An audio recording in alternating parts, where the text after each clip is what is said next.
We counted at one time how many ministries we were involved in. 7. And we were always very integral part of serving. And so when it came to a point where we had to kind of back out and not serve as much, we didn't feel too bad about asking for help. I think you have to prepare for every season of life. You have to look at people that are 10 years further along than you are and say, oh, what are they going through right now? What did they do well? I think that a lot of people, or kids especially, think that you graduate high school or you graduate college and you expect to step into where your parents are financially or career-wise. You have to be willing to stay and start at the entry level. And the Bible even talks about, like, don't despise the small beginnings. We have figured out as a culture how to prolong life, but not the quality of life. When one or two of those are messed with, then it puts the pressure back down on the next generation. Well, welcome back to Beyond the Nest from... We're on location in Punta Cana. We're down here for a business mastermind. Hola. She's learning Spanish, tacos, hot doggos. Anyway, No, not hot dogs. we're excited to be here today. We're going to be talking about something that is a growing concern, growing opportunity in our culture. It's called the sandwich generation. If you're currently in it, you know exactly what I mean. We're going to define that a little bit more clearly here in just a few minutes. We're actually going to be visiting with a wonderful couple that's here for the business mastermind, but they have firsthand experience of what is it like to be in the sandwich generation. So we're going to talk through that. We're going to define it a little more clearly. We're going to talk about how do you even begin to recognize if you're going to be in that. We also want to reframe it from, is it a problem or is it just a situation we need to be aware of? It's an opportunity. It is an opportunity to really extend ourselves as families and to prepare ourselves for multiple generations. Yeah. How does the younger generation deal with when mom and dad are dealing with their aging parents? So we're going to be kind of dissecting some of the opportunities that we have to serve our older generation. How do we make sure our children are serving that next generation? Dealing with grandchildren, which is definitely an opportunity, which we might have some good news to share on that here in a little bit as well. But it's going to be a lot of fun. It's also going to be very eye-opening, I hope, as far as recognizing what does the sandwich generation get to deal with. I probably will sprinkle in some statistics because when I started looking into what percentage of Americans are currently dealing with it, it was amazing. It is a very, very high percentage, and we're going to talk about some of those as well. Yeah. Anything? No, I just want to introduce our friends, Carrie and Randall Calvert. Welcome. Thank you, guys. So we've had such a good time, and look, we even color coordinated. Yes, but we planned it. We had some beautiful weather. Yeah. She has a wonderful tan going on. Already. Well, sunburn. Learning a lot from Lance with his mastermind here, but we're also taking some time to do some talking about real life situations with being an empty nester. Finally there. Yeah. So really fast, let's explain what the sandwich generation is for people who are hungry for lunch and they just, are thinking sandwiches. So let me give kind of the clinical, which is to me always secondary to what are you guys really, because you're in it, you're living it. The clinical definition is when you have multiple generations that are dependent on you either emotionally or financially or possibly both. Physically. So you're a caregiver to multiple generations in one of those categories. But how would you guys describe it? Well, I've never thought it was going to be called a sandwich generation. It's fun. We just put it out there that it's a fun time in our life. So this has been a real pivotal year for us. So we have our oldest that just got married, and our youngest is graduating from college this year. And we have my mom that lives with us, and we have his mom that lives with us. So Randall, if you were a sandwich, what would that be called? I'm going to go with poor boy. Right? Poor boy. Right? Yeah. Literally. Literally. No, it's a blessing. Yeah. And it is something that is new for our family. You see this a lot with different cultures that have embraced grandparents living with them, co-parenting. It was new for our family, and it's something that I'm glad that we embraced when the kids were little. Just to give you some history. His mom was actually our nanny when our first was born. She would come in the morning when we go to work. We're both entrepreneurs, and she would leave at night. And so the grandparents have always been a pivotal part of our children's life.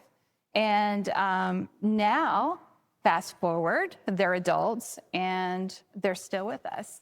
So They're it's a pretty blessing. close too, like, aren't they? Like, I feel like you can't nanny your own grandchildren and not have a close bond with them. That's right. So That's right. I love that. I love that. So there's still, your parents live with you, and you are empty nesters in the sense that your kids have left, but your nest is still full because you're caring for aging parents. Yes, that is. Yeah. So if you are thinking, like I always think in context of, we do talk about empty nest, but you were married before you have kids. You're still married and you are taking care of them. How has caring for your aging parents, how has that affected your marriage? Yeah. And You want to take? strengthened it? Like, are there tough spots you have to really deal with? I think that for us, because our parents lived with us for 10 years, my dad passed a little over 2 years ago. So we had more time to kind of get used to it, I guess. In our previous house, they lived in the basement. The next house, they lived in the upstairs. And then the third house, they lived, or they currently live in the barndominium, or as they say, with the cows. So this last transition has been a little bit better because they had their own space. It's kind of, when they were in the same house, they did respect our area. They had their own kitchen, their own bathroom, bedroom. It was separate from the house. So that makes it a little bit better. I think if they didn't have their own kitchen and they didn't have their own area, it may be a little bit harder. So when we designed our third house, we included a apartment in the house for her mom, or it was actually for her mom and dad, but before they moved, her dad passed. So her mom's the only one that came, but they had their own apartment with their own kitchen, their own living room. Everything's all set up for them.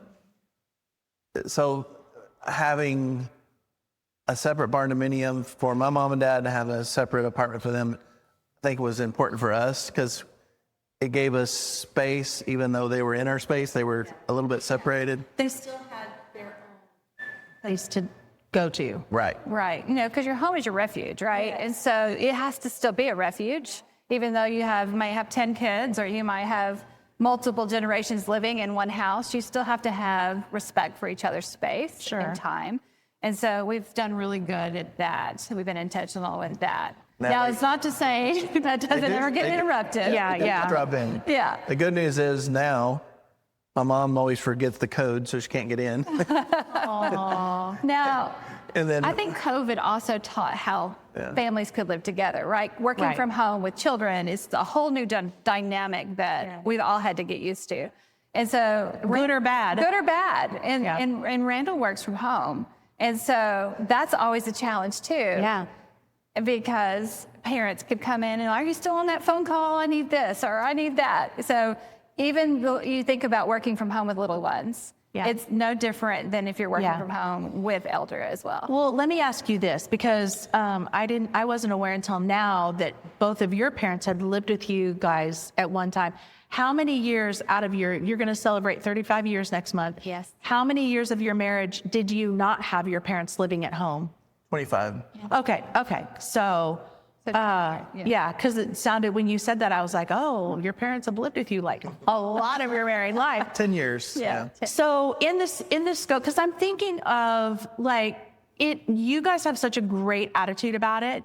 And my mom lives with us, and I love the way you framed it. It's a lot of fun. I love the fact that you're able to frame it from, not just frame it, it's legit. I can tell by the look on your face. Yeah. You're not faking it. It's like, I think a lot of people, when they think of the sandwich generation, they probably think, oh, woe is me. oh, Right. this isn't fair. So I love Or the this is fact going to be so hard. that you're able to not only figure that, and when you get done with this question, I'm going to come back to about how do you handle this as a couple to stay so well connected. Yes. So I want to come back to that. Well, what I was going to say is there are families who are caring for elderly parents, even in this stage of life, that don't have the opportunity to have a house where there's a barn dominium created specifically for one parent and a whole suite Right. specifically for the other parent. Like Right. if you are under the same roof with everyone and you're underfoot, like I would guess that that would create its own set of, it would for us because Yeah. we don't A lot have more that, It's a lot but more difficult. lot more yeah, difficult. yeah. Chaos, yeah.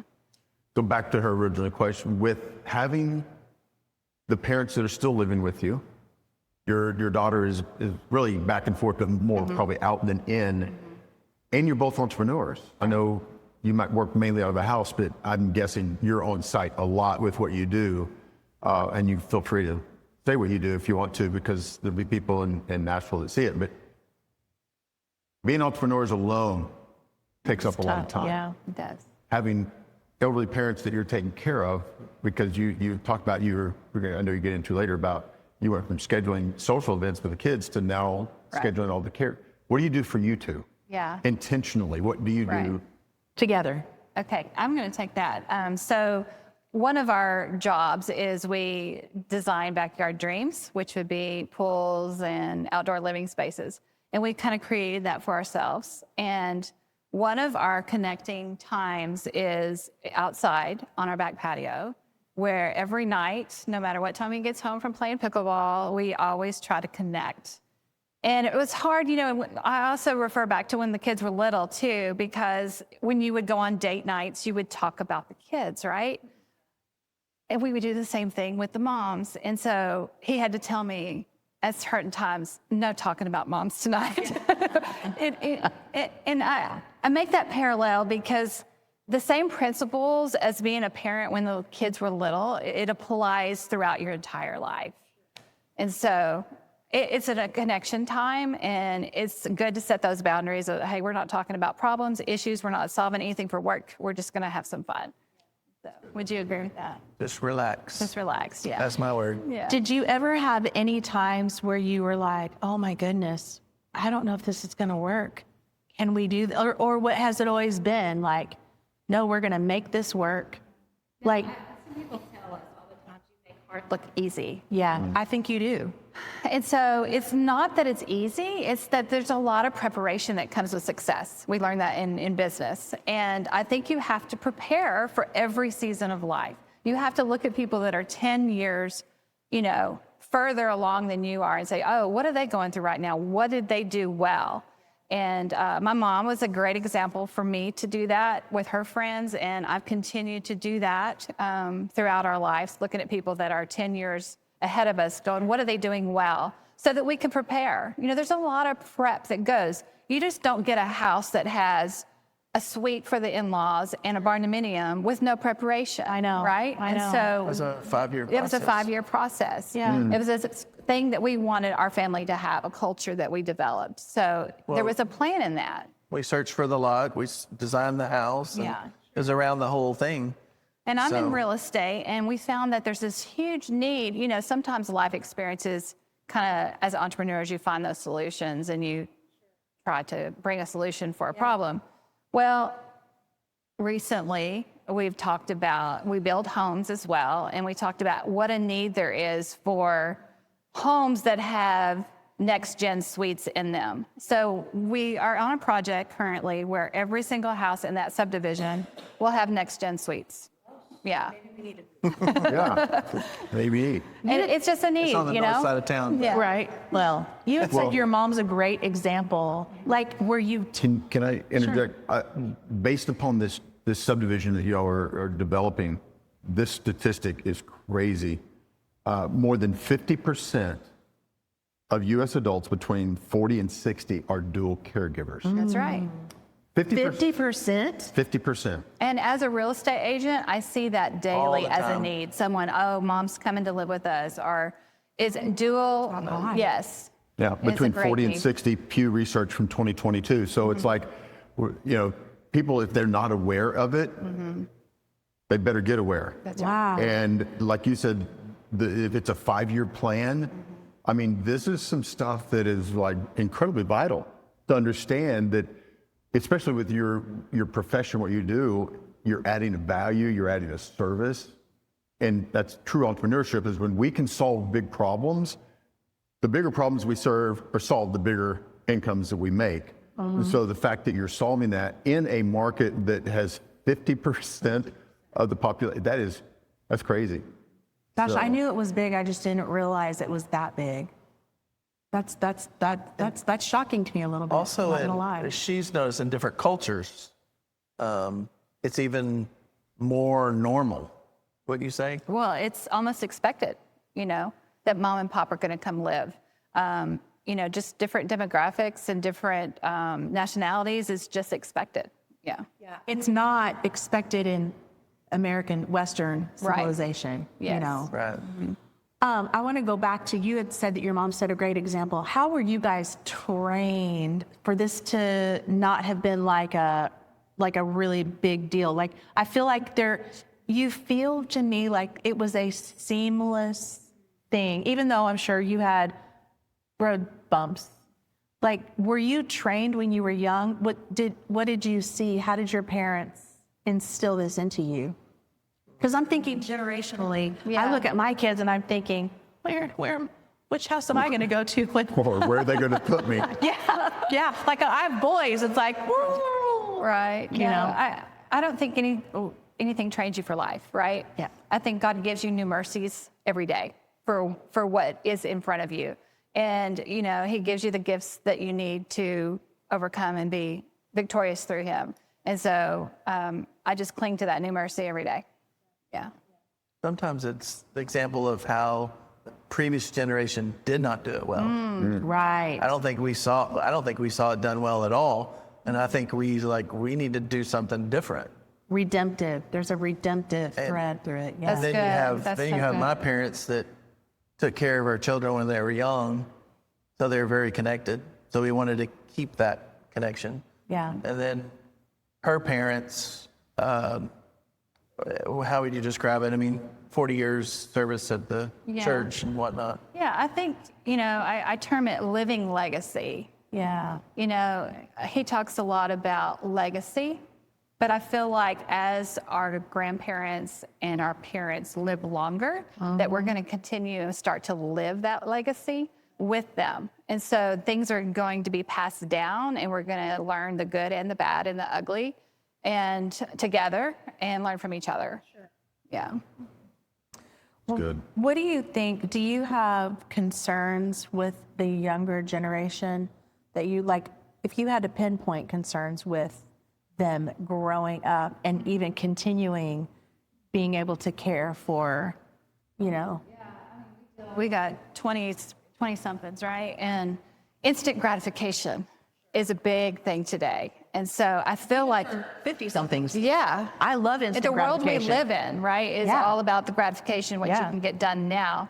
And so them seeing us and working on that 5-year plan and how long it took, and then the fruit of that, I think is helpful. I think if they can watch your life and see, Rebecca had said something the other day. She said, sometimes my friends just look at you guys and think that it was instant success, but they don't know the years of preparation. She goes, I watched it. I saw you guys do this, but they don't. They just see the final product and they're like, oh, this is really cool. Yeah, I think that a lot of people, or kids especially, think that you graduate high school or you graduate college and you expect to step into where your parents are financially or career-wise, and that, like, who wants the entry-level position? And with life, you have to be willing to stay and start at the entry level, And the Bible even talks about, like, don't despise the small beginnings. That's right. Because that is the learning ground. And yeah, that's really good. So solution for that would be willing to go through the process, be willing to start small, be willing to pay the price to do the things and get places that you know you need to go. Yeah. Vision is everything, right? Vision is the end result, but preparation gets you there. So even prep for the future season in life. When the kids were little, it was, oh, what was the favorite age that you loved? You know, I loved when the babies were little, and I loved when they started playing sports. And we always took the attitude we're going to love every season, every single season. And even into adulthood, we have loved every single season. Yeah. And I think you do the same thing with your mom and dad, because they're different people today than they were 20 years ago. And you got to love every season. Sure. That's good. That's really good. I love that. We used to say now they're getting to the fun stage. The fun stage, yeah. Yeah, it's like, because it's totally different. Yeah. It's good. Yeah. I think part of it for us too, we couldn't have children for 11 years. So when we finally were able to, that we had waited so long and we had traveled the world and done some incredible things when we were young. Once we had kids, it became refocused, right? And I think we had a lot of time to prepare. Yeah. Kind of like preparing for a business. We prepared, like when we have kids, we're going to, it's more of what we're not going to do. This, because we saw friends that had them early, they were made all the mistakes, right? Sure. And so some did well too. Not all of them made mistakes, but you look at all those examples in front of you and say, okay, when we have children, here's how we want to do it, because we saw things modeled good and bad. So I'm curious, when was it that you guys decided, you know what, mom's going to come live with us, or my parents are going to come live with us, and what kind of conversations did it require between the two of you, or was it just a non-issue? But I'm just curious, when did you see it coming, and how did you handle that next? I think that's two separate situations. Mm-hmm. For our side, or from our side, was my parents wanted to downsize and want to spend time with the grandkids. So we moved away from Texas, where my family's all in Texas. So they wanted to live half the year with us, half the year with my brother. So they did that for a while.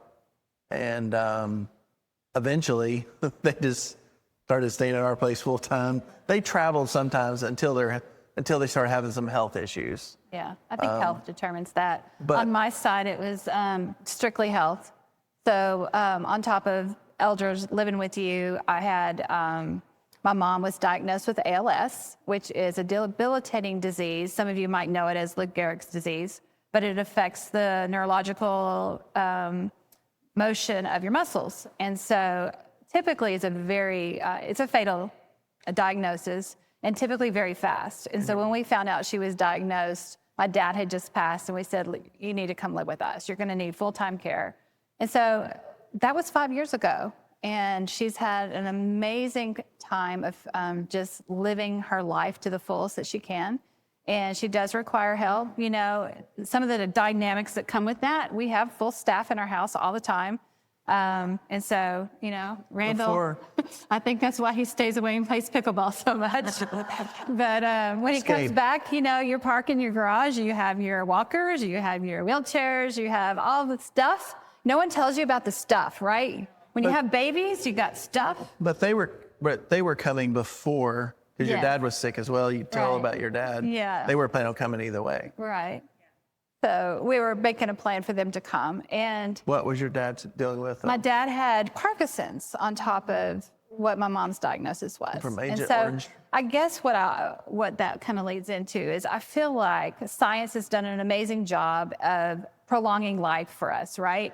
And a lot of times you can live life longer, but it's with disease. And so with that, there comes some preparation and some things that need to happen in your house for your parents that might be living with disease. And so that's where our life is right now. Well, the other part of our house, it was designed as everything was wheelchair Handicap accessible. Yeah. The whole house, the backyard, everything. Everything's handicap accessible. Don't think of that. Well, that's, I think when you were talking about it's a 5-year process. Yeah. I mean, there's so many planning things that comes into it. So I guess what I'm still going back to is, I don't think this is an issue for you guys, but there came a point when you realized they need help. Yeah.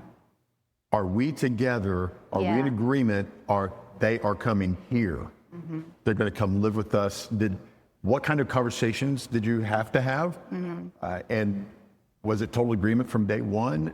And then what challenges, like immediately all this stuff? I love what you said right at the beginning, what to do when you're expecting, or what to expect when you're expecting. That's a big reason why we're doing Beyond the Nest, is because there's not a lot of what do you do when you become empty nest. Yes. And then this right here could be its own podcast message. As far as, I didn't realize it was 50% of the people either until I just looked it up. Yeah, so Lance and I were talking before we started, and we always said that there's always all these books and this research that you can read up on what to expect when expecting, right? And so you got all this data, but nothing really prepares you for this side, the sandwich, right? The front side of the sandwich is good.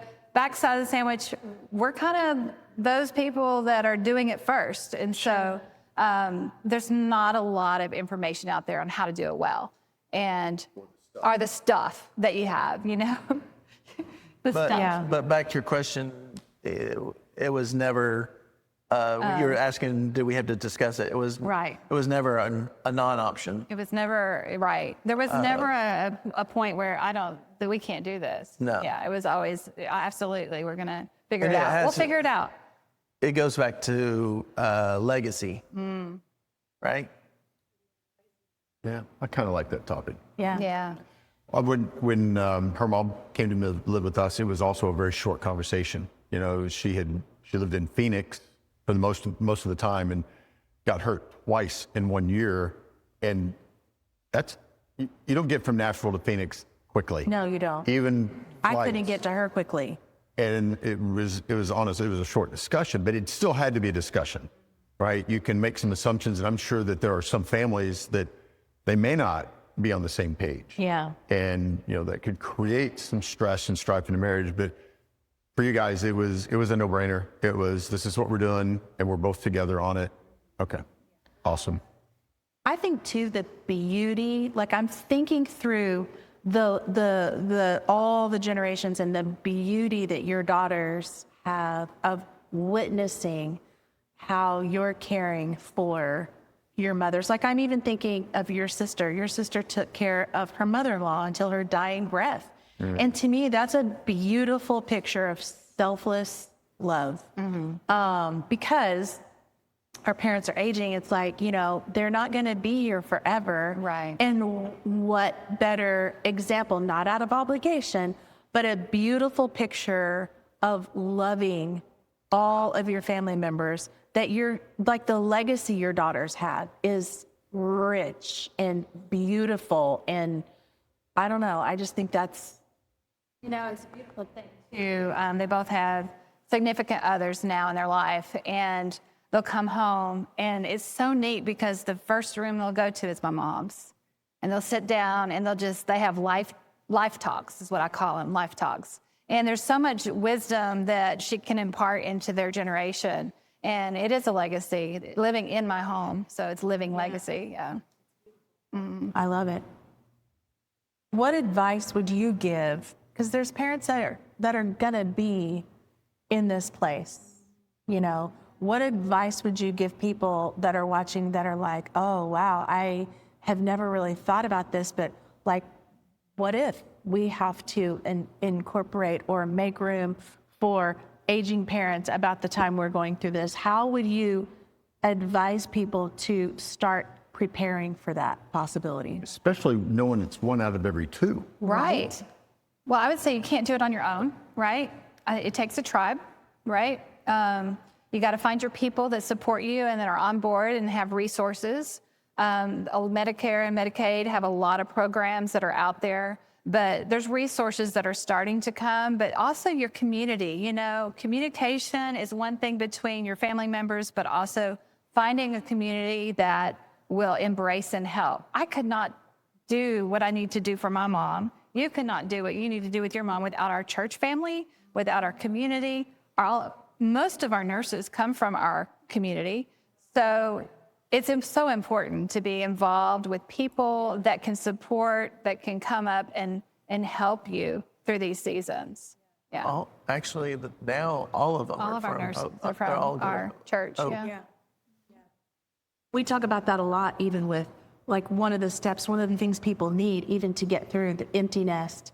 When you find yourself like, oh, I don't know what to do with myself, is making sure you have community, that you're surrounded by people that can walk along and support, you know. So much can be learned from each other. That's huge. Yeah. Yeah. Many years ago, we were on the business side. I used to do a lot of even coaching when I was corporate. It's like I wanted them to join groups, like networking groups, that they already loved being a part of. Because what I always hated is when someone joined a group and immediately started prospecting. They didn't pay the dues. They were there solely for what they could get. So I'm thinking about this. When we join a community, the first thing I would encourage anyone that's watching is join the community that you love. Be there to support. What can you give? Because you never know when you might need something from that community.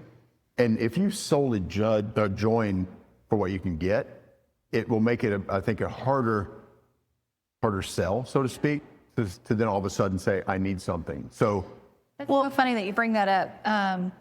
You know, a lot of times I get asked, what did you have to give up? Like, what's changed in your life? And Randall and I were very involved in our community and our church. Prior to moving to Nashville, we counted at one time how many ministries we were involved in. 7. 7. And we were always very integral part of serving. And so when it came to a point where we had to kind of back out and not serve as much, we didn't feel too bad about asking for help because we had laid that ground. And so it goes both ways. And it is important to have community, and it is important to serve. Because there's going to be seasons where you can't as much as you want to. right. And I think there's like what you're talking about, there's like people who sometimes your main goal is, what can I get from joining this group? And if you go in with the attitude of what can I give to, then I don't know, that feels just kind of slimy, you know? Yeah. That's a good rule of thumb, I guess, to even in a friendship, you know, in relationships. Like if I even with you, like how can I serve you? Like what can I give to you I'll make instead you a of list. what? I know you will. We've talked about this before. I know you will. It's on tape too. Yeah, it is on tape. Yes. But, you know, like, yeah, I think that's a good reminder just to have, like, to remind myself, like, what do I give first? And then, because it is, as much as we talk about, we don't want relationships to be transactional. Right. You come to a point in life where sometimes there has to be some sort of transaction because you need something, you desperately need help, or you need to lock arms with people who can point you in the right direction, you know, with the care of your mothers. Like, you know, I'm sure people don't just come into your home for free. Like there is a transactional, you know, method to this. So, yeah. What's funny is it was just creating, like, what would be the way to transition well into this sandwich generation? And you've already talked about several of them, so I'm going to give the ones that you've already gotten. Set clear boundaries. You were talking about that. Open lines of communication. And then the third one that you just hit was build a good support system. Yeah. So you're going down my list, and you didn't even know I had a list. Right? You hadn't hit that one yet, though. No. What do you guys do for yourselves? What do we do for What does your ourselves? self-care routine look like? Because you think about it, you're caregiving, you're pouring out to your moms, your daughter you're fixing to be grandparents. Like that's going to be more of a pour out. Yes. What do you do for self-care? I kind of feel like I know what you do, but He talks trash on the pickleball court. I would say date nights, how often do you have a date night? probably 3 times a week. 3 times a week? So we've transitioned now to lunches. Date lunches? Date lunches. Yes. Whatever works, right? 2, 3. Yeah, it's still at least 3 times a week. Yeah, I'm just At home? saying, you can just make No, it work. no. You go out? I used to go out, right. So my mom needs night care now, so I am her night care. And so instead of We have to not be home at having 10. evenings, we do lunches. And so you just transition and make it work. So yes, that It's a combination. combination. And I think this trip is a good example. Yes, we're still spontaneous, and we still kind of make our make that very important because we're spontaneous, a couple together, and we can't lose that. We have to be able just to and we can't do that if we don't have a community, right? So we made the phone calls, got the people in line, and, we talked about today delegating. We delegated a lot, and we still made it a priority to come here. We also, we host life group once a month. Yep. We used to host young adults every other week. Right. Now it's got too big, so they took it back to the church. The social is a big thing that we do do for a lot ourselves. of- We're big social people. Well, we do a lot of worship nights, gatherings, as we call them. So those are usually maybe every other month, every 3 months. But then we have some that just kind of happen. They were not Spontaneously spent plans. Like, hey, just come over. And there's like 5 or 10 couples that come over. Yeah. That's interesting to me because I would think your lives would not lend itself to being spontaneous. So the fact that you said we have to maintain spontaneity is super intriguing to me, So I make it look easy, don't I? you do. I mean, I'm telling you, you do. We've done it our whole life, though. Yeah. That's not So, some of the things that we've learned in the leadership training is delegation, and I do struggle with that. And it's vital. It's vital in every aspect of your life. It really is. Because you can't do it all. Can't do it all. As much as you want to, you can't do it all. Yeah.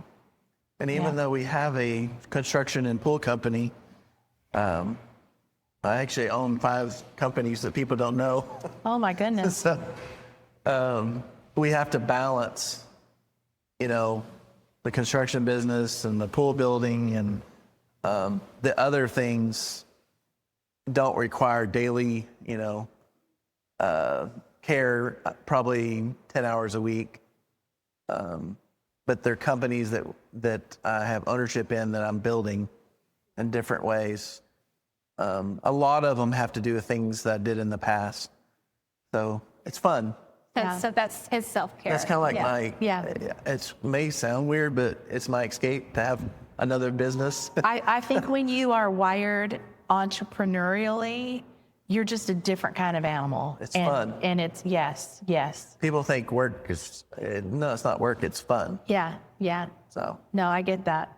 Well, another statistic you kind of just triggered on it is 60% of our generation that is providing care, 60% are working full-time and providing minimum 20 hours a week of parental care. Wow. 60%. So it's like it hits 1 in every 2, but those that are engaged in it, they're working full-time and providing 20 hours a week and more. That's a load. Mm-hmm. yeah. So yes, y'all make it look very easy.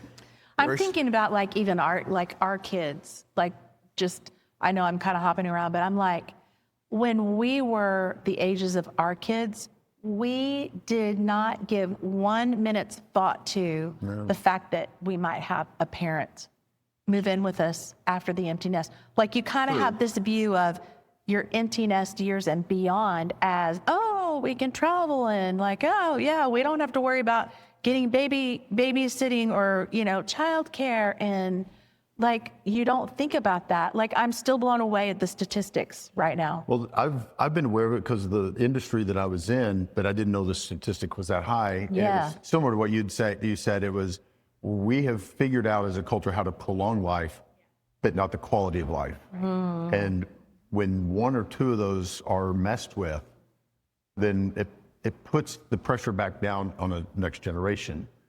So you're showing it well, handling it well. Your children are getting to see it.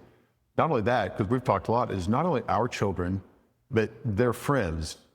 It's like one of the challenges she had, I think, honestly, when the boys started leaving, we didn't lose one. We'd lose 1 plus their 3 or 4 that was always at the house. Tons of kids, noise. And we always say, one of the things I say is the silence was deafening for me. And something you'd mentioned off camera was when we started going through that empty nest phase and you would watch Downton Abbey, you went from planning, being tied up with the teenagers to make a great point there. It's almost like a comfort, right? Because I'm used to it, right? I'm a nurturer. I can just go right into the next role. So there is some generational blessings that happen there, that maybe it is God's design that we don't have an empty nest, that our nest is always full, just maybe with different people. Nights and, you Well, know, we had- gatherings. Even when the kids were small, I mean, Yeah. babies, we had worship nights our whole life. Yeah. So when you're having worship nights when they're little kids, and I mean, it's been 20 plus years we've been doing that. That's not new. So as they grew, they're like, can we have our friends over for worship night too? So sure. So it was a mix Yeah. of their friends and our friends. And so that's never changed, I guess is what I'm trying to say. Well, no now matter what. that you say that, and I think about it, it is a culture that we started when they were little. And now when you look at our friends group, it is all generations. There's the old to the young, and we have Christmas parties. It's their friends, it's our friends, and it's grandma's friends, you know? So it is neat. I love And a that. lot of our friends have adopted our kids as their own. Yeah. Yeah. A lot of them have. So So very foreign to what, you know, our American society has taught us to be. We are changing. I think the world has changed a lot since COVID. We've learned how to become more communal. And I'm just excited to go into this next season. Yeah. I think it's a beautiful thing. It's interesting because it's like, you know, we've talked a lot about, not in a weird way, but I'd love to have a family compound. Yeah. Where, you know, we have this big plot of land and you know, like the grandbabies can, you know, ride a bike over Yeah. to my house without, you know, it being a thing. And, you know, so Having the garden You that need you your share. 5-year plan. Yeah. I need a 5-year plan. Yeah. So we have to literally talk about this. We almost did that. Well, We had a dream. I work on land development. So one of the land developments, I almost did that, Yeah. but it was a little bit too big. So I ended up just designing it and flipping it and selling it. But I'm kind of looking now for the next. Well, you're going to start to see communities that have shared gardens and shared resources. And it's just where we're going as a society. And so it can be with your family or it could be with a community. Yeah, I love that. So as you're heading into graduating from daughter and son to Yes. parents, now to grandparenting. Now it is official. She made it official. We Yes. are grandparents. 2 days coming ago. Soon in November. Yeah. What are you like? What are your plans like? How are you going to incorporate grandbabies into the whole mix? It's just going to flow right in. Of course. We'll just figure Yeah. it out. Yeah. Looking forward to it. As she's More driving- fun. More As she's driving to work, she drops drops off. the baby off.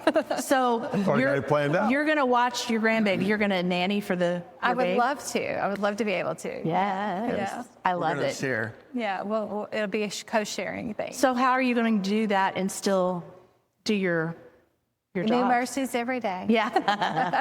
That's a good answer. I'll explain. Yeah. So when Rachel was born, we worked in a high-rise building in downtown Dallas, and Rachel went to work with us every day Yeah. from day one. She's a little baby. She's the one expecting, right? Yes. Yeah. So we had a baby bed in her office. We had a chair, the swing chair in mine, and I had a huge fish tank. So I'd set her in front of the fish tank and she'd just sit there and stare at the fish, and then she'd go to sleep. Yeah. And then we'd take her out of that and put her in the bed. And everybody in the office would come in and want to play with her during the day. You know, just She random was the baby people. mascot. Oh, She yeah. was the baby mascot. Yeah. So she grew up in the office. And then if I had to do a conference call or whatever, I'd just take her over into her office. But we would just rotate her back and forth. And then as she got able to walk, then we had to kind of transition to Nanny came on full time. I don't forget was she 5 then? I can't remember. But the first years when she was a baby, she went to the office every day. So grandbaby's going to learn to go to job sites. You guys have just changed things up from the very beginning, haven't you? You have not done things the traditional way. Traditional You've way, kind of like yeah. thought outside the box. So I love that. So a different angle on the question. We've been focusing on our parents that live with us. Are you thinking through what it might be like when you're in your 80s? Is it going to be Rachel, or is it going to be? It won't be Rachel. Why don't we ask them? No, I'm joking. No, they joke about that. Yeah, Yeah, they joke ours about do that. too. It's Yeah. she's like, one will make sure we're taken care of. The other is going to make sure it's a really nice place he sends us to. But Right. it's like, really, at 80, Yeah. what do we want to do? How can we? I'm guessing it's going to be very similar to what you laid out. But what are you doing, if anything, to begin to prepare for our 80s, 90s? Our generation, probably, we're going to make it to 100. Yeah, What generation? We're Gen probably. X. Are we Gen X? Barely. We barely missed the boomer, but yes, we're Gen X. Okay. Okay, so we're Gen X and they're Gen Z, our kids. There's millennials, which is this group. No, Okay. he's Gen Z. Is he Gen Z? Yeah, I he's think. Gen Z. Yeah. Okay, so then she's a millennial. He is a Gen Z. So the Okay. ones coming into the workforce now are Gen Zs. That's who we have, yeah, okay. Yeah. So Yeah. what are, if anything? Well, it depends if we get our design done with our compound. Our Gen Yeah. Zs will have, they'll have lots of choices Yeah. if we do our job well, right? That's our next plan, so Yeah. we don't know yet. Maybe we need to get out of the podcast industry and go into construction. Well, there's, like we talked about yesterday and today, there's a lot of, financial work, trust work, Yeah. delegation work. Tomorrow, we're going to be specifically talking about the legacy side of things. So it's going to be a lot to talk about, a lot of homework that you all will get to do. Everyone that was here will get to do. But I'm just curious, we've talked before, kind of semi-joking, we haven't been serious about it, but what are we going to do? What do we want to do to be prepared, not only financially, but emotionally and, some of the things health-wise? We can start working on our health now to make sure that we're as equipped as possible, take care of our bodies, our self-care, our exercise, our diet, which I don't like that word, but I just soon eat like a toddler still. Yeah, I do. I tell me he has a palate like a toddler. I think we'll have robotic care by then. Oh, yeah, we might. So Exactly. I was actually looking the other day that they have this thing that you clip into, and you like stand up in it. If you can't walk, it helps you walk. I saw that too, yeah. It's almost like an assisted robot type of thing. So Wow. who knows what we'll have by the time we're 80. No kidding. So Interesting. All right, so are you doing anything now as far as preparing for your 80s, I mean, we're building next gen homes next gen homes? But for us- you? for us personally. We haven't got that far. I'm only 10 years in advance, so Okay. yeah, I'm still young. designing right now. One of my clients, they sent me their 50-year plan. Oh, wow. 50-year vision is what he called it. And it really challenged me because he was like, he goes, this came from your book. I didn't write the book with a 50-year vision tied into it, but for what he took out of it was he has not been planning far enough in advance. Now he's almost 50, but he just sent me his 50-year vision. That's great. So, but that's also challenging. It's like, what am I doing? I'm thinking maybe 5, 10 years out. A lot of the exercises we've done here the last couple of days, it's like 10 years from now, where are you? Well, I'm almost 70 at that point, but I haven't hit 50 years of vision plan. So it's like, it's kind of challenging me. It's like, what are we going to do? What can we do? What should we be doing? We'd be 109 Come on, we got in this. 50 years.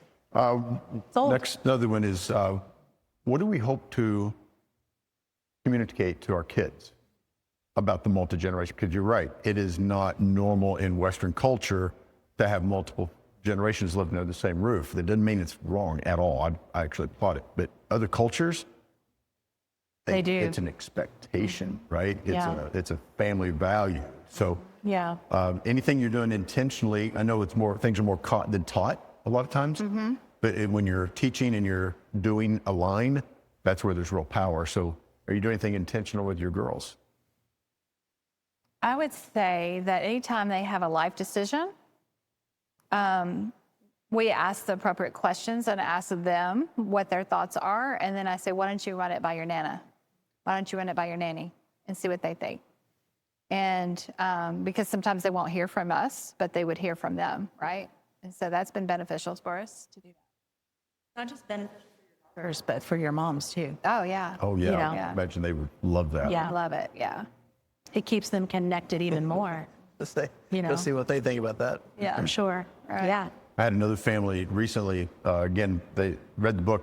I don't know how they found out how to get in touch with me, but did a legacy review plan with them while they were in the Caymans, and they had all of their kids there and their significant others, and they were just now beginning the intentional legacy building process Yeah. with their kids. Now they're a little bit older than me, but it was interesting to see that they're being very, very, very intentional with investing into their own kids, but it is the next generation as far as wealth and values transfer and all. So just what can we do? Yeah. I mean, us four, we're here, but what can we do to be intentional with our kids? Well, I think too, you're normalizing it for That's- your kids. Like even for my kids, I haven't really thought about it in this vein before, but it's like we're normalizing it for our children because it's normal. Our family just thinks it's normal. Well, Grammy lives with us. Like Yeah. Right. we're gone. My mom's picking up our granddaughter from school. Even for our grandbabies, this is a normal thing. Yeah. So maybe not verbally teaching or handing them something to learn. They're seeing it lived out. Like I think there's power in fleshing something out, and every day you walk it out in front of them. So that's sort of what we're both doing, in a sense of, setting the stage for our kids. Right. So it's not abnormal. Any parting thoughts? I'll give you the second shot. You gotta see if she has any parting thoughts, see if you guys have anything you want to share. But we're at our top of the hour.